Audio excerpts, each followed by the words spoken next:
From SNY.TV, headline, what to expect from Mets prospect Luisangel Acuna in 2024. Acuna's already on the Mets 40-man roster, should begin season with AAA Syracuse. Now, before we get into this video, I need to hit that subscribe button so you know what's going on with the Mets and their prospects in the minor leagues. As I record this video, this channel only needs 62 subs to get completely, fully monetized. And I need your help a little bit more. Share this video with your friends that are Mets fans or even minor league fans.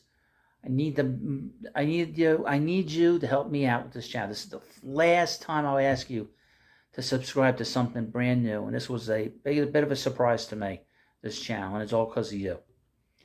When owner Steve Cohen met with the media in late June at an impromptu press conference, he said he was preparing his management team for all possibilities and contingency as the Mets headed into the trade deadline. It appeared he was using this media session to try to motivate the players to turn a season around that was on the downhill. Fortunately, that turnaround did not occur in a meaningful way, and those contingencies were put into place when, surprisingly, the Mets traded David Robertson to the Marlins during a rain delay on July 27th. This signified that the Mets indeed were sellers, but to what extent? Most thought this meant Tommy Pham and Marcano rental types would move.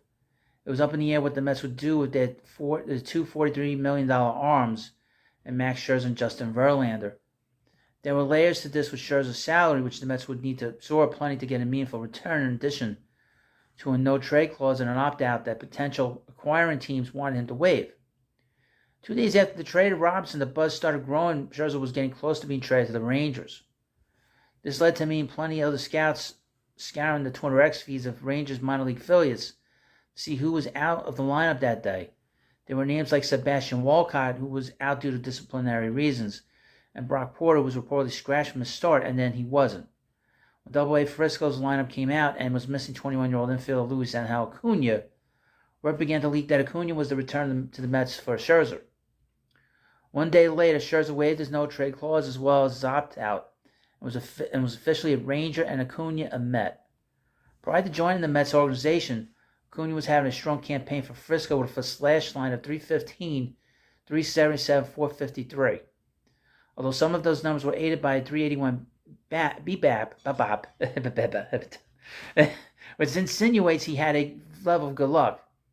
His baseline stats for AA Binghamton were not nearly as good, with a slash line of a much lower BBAP. We ultimately are taking about huge sample sizes, as he only played a month's worth of games with Binghamton, but things clearly went much better in his first half. When you look a little deeper, breaking down his time with Frisco and Binghamton, his walk rate was nearly identical. His strikeout rate with Binghamton was almost 1% lower than with Frisco. He batted ball profile showed a significant uptick in fly ball rate with Binghamton and a slightly lower ground ball rate. Those in surface are good things, but his line drive percentage also dipped. And with Acuna's skill set, you would want him to be focused on hitting more line drives. He made swing adjustments going into 23 to reduce his ground ball rate and was successful. That skill set, well, Luisangel Acuna is not like his older brother Ronald Acuna Jr. of the Braves. We can get that one way out of it. That does not mean he's not an exciting prospect in his own right. Acuna has made real strides over the last year plus in both making contact as well as plate discipline.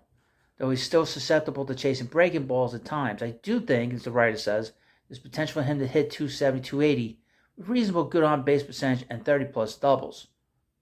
Home run power is not expected to be a big part of his game. One scout I spoke to said, I quote, I'd really have him focus on trying to spray line drives gap to gap so he can use the speed to his advantage. Right now, I don't believe there's much more than 10 to 12 home runs in there. He's a plus athlete with a high baseball IQ coming from a baseball-rich family that translates both into the field and on the base paths.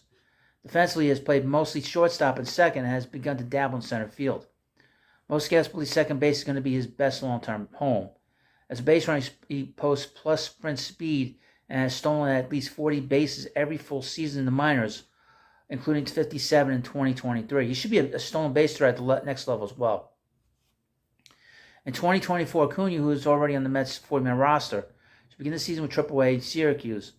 As the writer wrote last week in What to Expect from Drew Gilbert, in his Drew Gilbert piece, the 2024 season is not necessarily an all-in season for the Mets. but rather one where they intend to contend for a playoff spot while also giving ample opportunity to the top players in their system to establish themselves on the biggest stage. Acuna is another consensus top 100 prospect in the Mets system, and he's on a similar tier to the other top prospects in the system.